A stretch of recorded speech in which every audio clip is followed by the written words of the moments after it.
स्वागत है आपका वॉइस इंस्पायर्ड हिंदी चैनल पर। इस चैनल पर आपको हर रोज नई और दिलचस्प कहानियां मिलती हैं।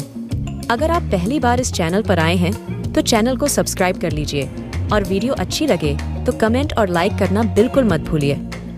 कहानी शुरू होती है हरिचरण नाम के एक किसान से, जिसके पास थोड़ी सी खेती की जमीन थी और एक जोड़ी बैल थे। इन्हीं बैलों के सहारे वह अपनी जमीन पर खेती करता और खेतों में जो भी पैदावार पैदा होती उसी से वह अपने परिवार का भरण पोषण करता था। उसके दिन जैसे तैसे कट रहे थे, तभी जैसे दुर्भाग्य ने उस पर हमला कर दिया। हरिचरण के दोनों बैल अचानक बीमार पड़ गए।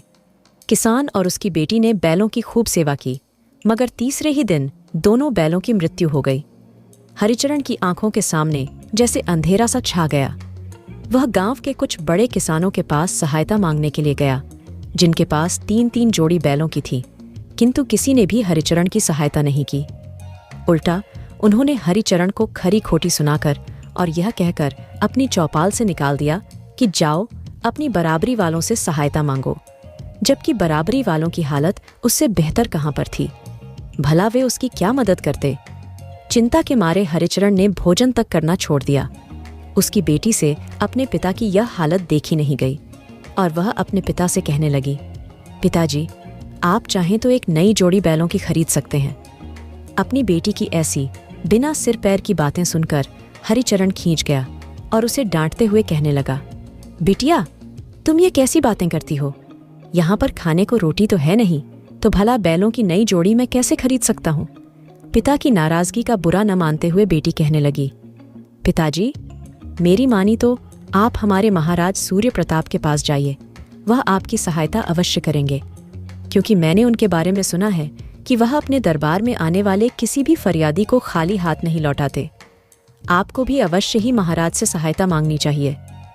अपनी बेटी की बात सुनकर किसान के चेहरे पर चमक आ गई और वह कहने लगा, बेटी, तुम कहती तो ठीक हो, इस बारे में तो मैंने कभी सोचा ही नहीं। मैंने भी लोगों से इस बारे में सुना है कि हमारे महाराज बहुत ही दयालु और दीन दुखियों की सहायता करने वाले हैं। मैं अवश्य ही कल राज दरबार में जाकर महाराज से सहायता मांगूंगा। अगले दिन सुबह जल्दी उठकर हरिचरण तैयार हुआ और वह राज दरबार के लिए निकल गया।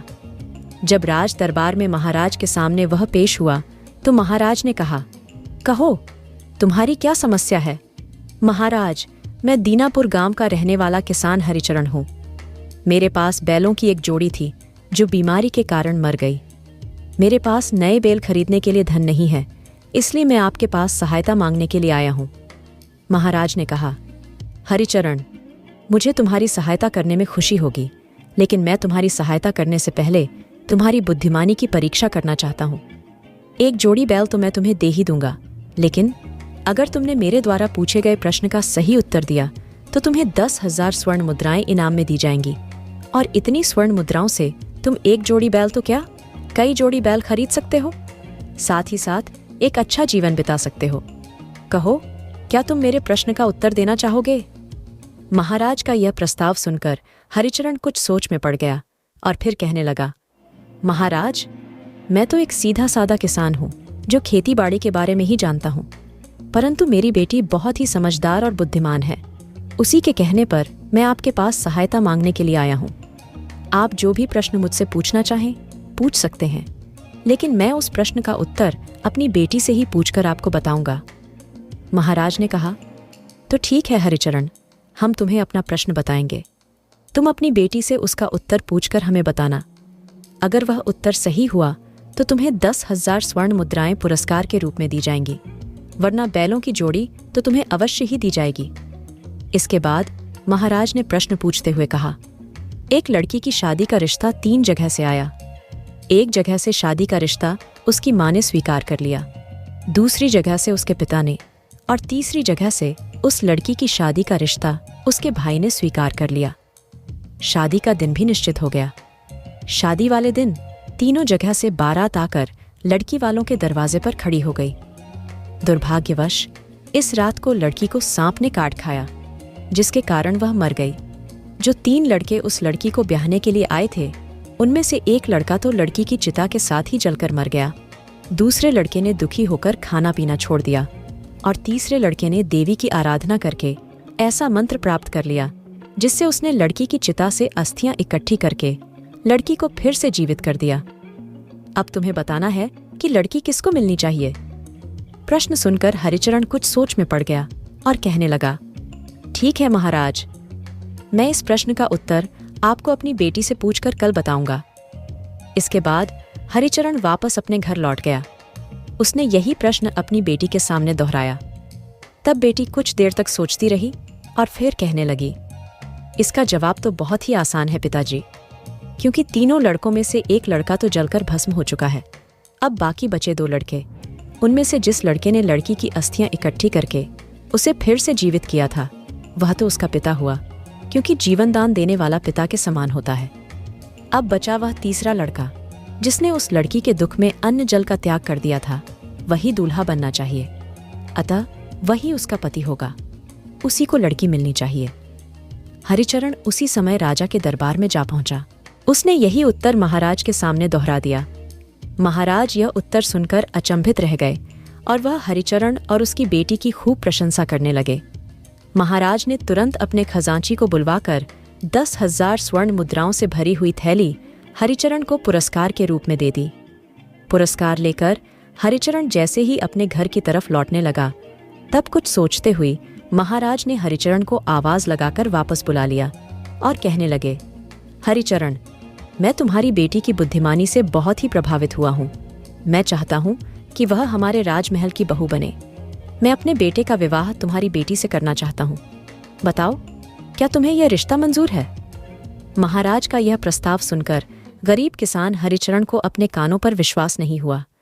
उसकी आंखों से आंसू निकल आए और वह कहने लगा, महाराज, मेरी ऐसी हैसियत कहाँ कि मेरी बेटी आपके महल की बहू बन सके? कहाँ आप राजा भोज और कहाँ मैं गंगू तेली? तब महाराज कहने लगे, हरिचरण, माना कि मैं एक राजा हूँ और मेरे पास धन दौलत की कोई कमी नहीं है, लेकिन संतान के मामले में तुम मुझसे भी ज्यादा धनी हो। महाराज की यह बात सुनकर हरिचरण हैरान रह गया और कहने लगा, यह आप क्या कह रहे हैं महाराज? तब राजा ने अपने मन की बात हरिचरण को बताते हुए कहा, हरिचरण, हमारा बेटा जो कि बहुत ही मनचला है, उसका मन ना तो राजपाट में लगता है और ना ही किसी और काम में। इसीलिए मैं चाहता हूँ कि तुम्हारी बेटी जैसी बुद्धिमान लड़की मेरे बेटे की जीवन साथी बने, तो समय के साथ अवश्य ही वह भी सुधर जाएगा। हरिचरण, तुम किसी भी बात की चिंता मत करो। घर जाकर बेटी के ब्याह की तैयारी करो। ब्याह का सारा खर्चा हमारी तरफ से किया जाएगा। हरिचरण के तो मानो जैसे भाग ही जाग गए। उसने तो सपने में भी नहीं सोचा था कि उसकी बेटी राजमहल की बहू बनेगी। वह खुशी खुशी बेटी के ब्याह की तैयारी करने लगा। इधर महाराज के बेटे सूरजभान ने जब यह खबर सुनी कि उसके पिता ने उसका विवाह एक गरीब किसान की बुद्धिमान बेटी की अक्लमंदी से प्रभावित होकर उसी लड़की से तय कर दिया है, तो मन ही मन वह बहुत ही क्रोधित होने लगा। असल में वह यह विवाह करने के पक्ष में नहीं था, परंतु अपने पिता की बात वह टाल नहीं सकता था। किंतु मन ही मन में उसने हरिचरण की बुद्धिमान बेटी, जिसका नाम अनुराधा था, उससे बदला लेने की ठान ली। उसने सोचा कि विवाह तो किसी तरह से टल नहीं सकता, अतः वह अनुराधा की बुद्धिमानी की ऐसी कठिन परीक्षा लेगा कि उसकी सारी चतुराई धरी की धरी रह जाएगी और फिर एक दिन तंग आकर वह हमेशा के लिए अपने मायके चली जाएगी। दूसरी तरफ हरिचरण को राजकुमार सूरजभान के मंसूबों की भनक लग चुकी थी। उसने सोचा कि सूरजभान मेरी बेटी से विवाह नहीं करना चाहता, इसीलिए मेरी बेटी महल में जाकर सुखी नहीं रहेगी। अतः उसने अनुराधा को सारी बात बता दी और उसे समझाना चाहा कि बेटी, तुम और तुम्हारे सुख से ज्यादा मेरे लिए कुछ भी महत्वपूर्ण नहीं है। अतः तुम चाहो तो राजकुमार से अपना रिश्ता तोड़ भी सकती हो, उसके साथ विवाह करने को मना कर सकती हो। इसका जो भी परिणाम होगा वह भुगतने के लिए मैं तैयार हूं। लेकिन अनुराधा ने अपने पिता से कहा, पिताजी, आप बिल्कुल निश्चिंत रहिए, वह मेरा कुछ भी नहीं बिगाड़ सकते, क्योंकि मेरी एक सहेली उनके महल में दासी का काम करती है और वह मुझे राजमहल में होने वाली हर एक बात की जानकारी देती रहेगी। इसीलिए मैं राजकुमार सूरजभान की कोई भी चाल कामयाब नहीं होने दूंगी। अपनी बेटी की बातें सुनकर हरिचरण भी यह समझ चुका था कि उसकी बेटी अब इस विवाह से पीछे नहीं हटना चाहती। अगले ही दिन अनुराधा की सहेली, जो महल में दासी का काम करती थी, उसने आकर यह खबर दी कि राजकुमार सूरजभान महल में एक कुआं खुदवा रहा है।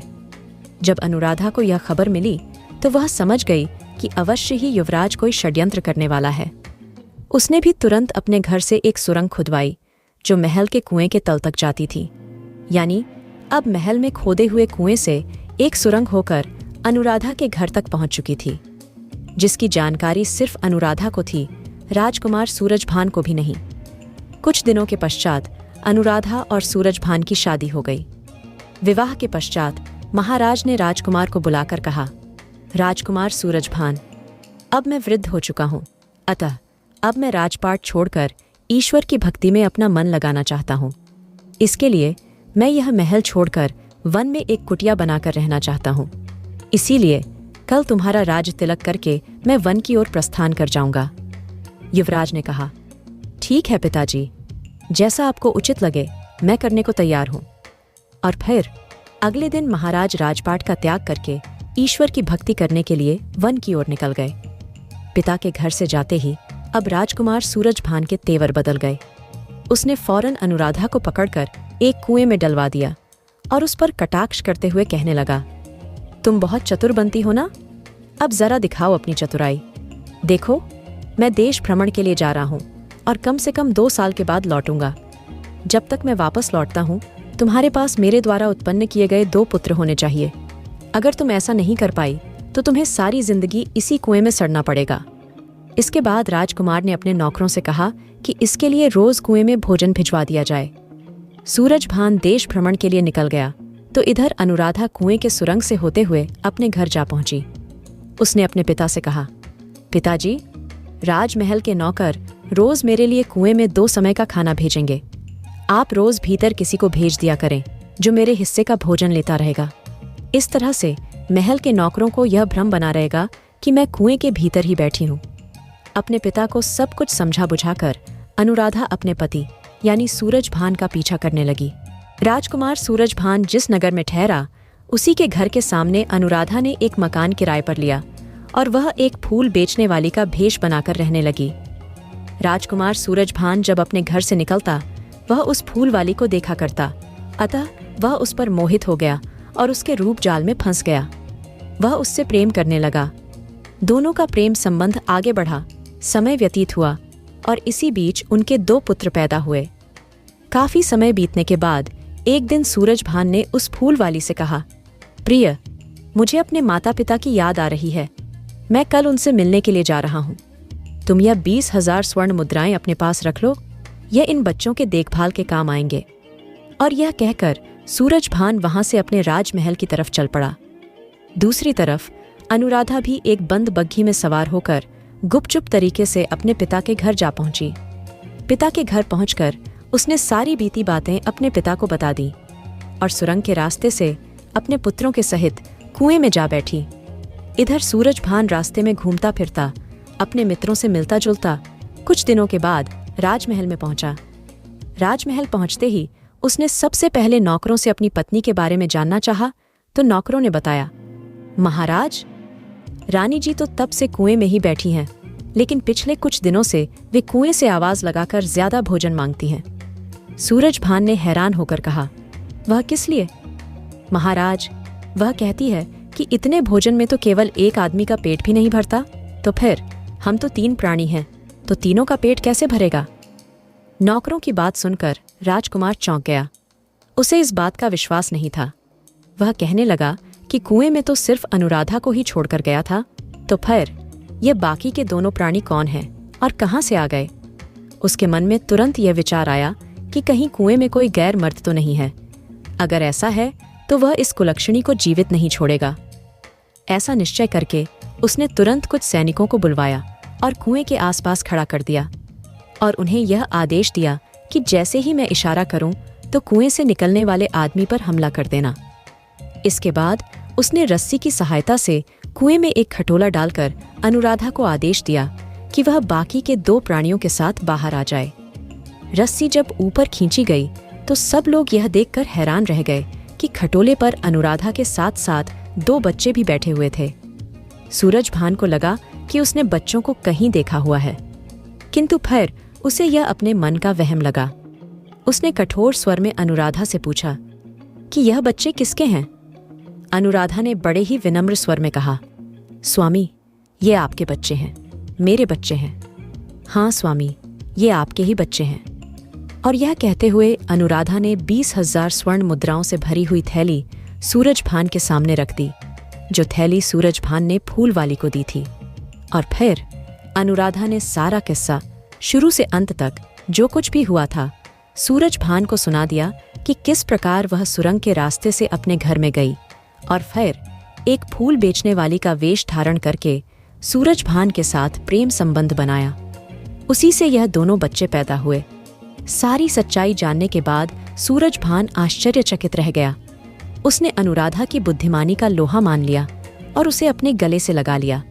वह कहने लगा, सच अनुराधा, मेरे पिताजी ने तुम्हारे बारे में जो भी सोचा था वह बिल्कुल सच ही था और मैं उनका बहुत आभारी हूँ कि उन्होंने तुम जैसी बुद्धिमान और होशियार लड़की से मेरा विवाह करवाया। आज से तुम इस महल की महारानी हो। इस घटना के बाद राजकुमार सूरजभान ने भी अपने व्यवहार को बदल लिया और अनुराधा के साथ एक सुखमय जीवन बिताने लगा। किसी ने सच ही कहा है, अक्लमंद आदमी मुश्किल समय में भी हिम्मत से काम लेता है और अपने मकसद को पूरा कर ही लेता है। तो दोस्तों, इसी तरह की और भी मज़ेदार कहानियाँ देखने के लिए आप चैनल को सब्सक्राइब कर लीजिए। कहानी अगर आपको अच्छी लगी तो इसे लाइक कीजिए और कमेंट करना बिल्कुल मत भूलिए। तो फिर मिलते हैं कल इसी मंच पर एक और नई कहानी के साथ। तब तक के लिए नमस्कार। आपका दिन मंगलमय हो।